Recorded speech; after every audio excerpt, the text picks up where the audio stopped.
তো নমস্কার কাকু, মিলানো মার্বেলের পক্ষ থেকে। তো কাকু, আপনি কোথা থেকে এসেছেন? আমি এসছি, আমি থাকি অ্যাকচুয়ালি দমদম ক্যান্টনমেন্টে, কিন্তু আচ্ছা আমি এখানে একটা বাড়ি তৈরি করছি। সেটা হচ্ছে তেমিয়া খামারপাড়া, আচ্ছা সেখানেই মালটা যাবে। আচ্ছা, আপনি তো ভিডিও দেখে এসেছিলেন ইয়েস। ফেসবুকে। হ্যাঁ, ভিডিও দেখে এসেছিলেন, তো ভিডিওর রেটে আপনি মেটেরিয়াল পেয়েছেন তো? হ্যাঁ, আপনি বলেছেন একটু নেগোশিয়েট করে দেবেন, সেটা করেছেন, নেগোশিয়েট করেছেন। আচ্ছা আর কমেই পেয়েছি, হ্যাঁ। আচ্ছা, আপনি তো দুটো চারটে দোকান তো দেখেছিলেন, অবশ্যই। অবশ্যই দেখেছিলেন। তো সেখান থেকে আমাদের দোকানের সম্পর্কে এক কথায় যদি কিছু বলেন।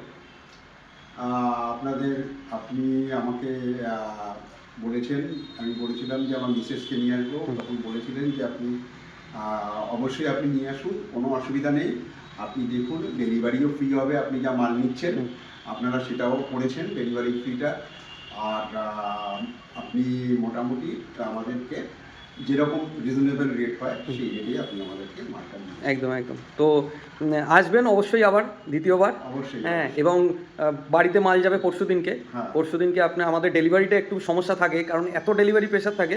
তো বাড়িতে পরশুদিন মালটা চলে যাক, ইনস্টলেশন হোক, দেন তারপর আমাকে ফোন করে জানাবেন যে কীরকম অবশ্যই, কী অবশ্যই, ইনস্টলেশন হলো। নিশ্চয়ই, নিশ্চয়ই। এবং নেক্সট টাইম তো আপনি কাউকে রেফারও করবেন আমাদের দোকান, নিশ্চয়ই, যদি ভালো হয় অবশ্যই। আমি যেমন এসছি দেখে। একদম একদম একদম ঠিক আছে, একদম আমি আপনার এতে ছিলই না, মানে আপনার একদম এটা ছিলই না। ছিলই না। কিন্তু আমি একদিন ফেসবুকে একটা দেখে হ্যাঁ আমি ওইটাকে সেভ করে রাখি একটা হ্যাঁ, জায়গায়, দেখে আমি অ্যাড্রেসটা দেখে আমি তারপরে এসছি। ঠিক ঠিক আছে। কাছাকাছি হবে, আমার এখান থেকে লোকেশনটাও কাছে। হ্যাঁ, তো ধন্যবাদ কাকু, ধন্যবাদ দিদি ভাই।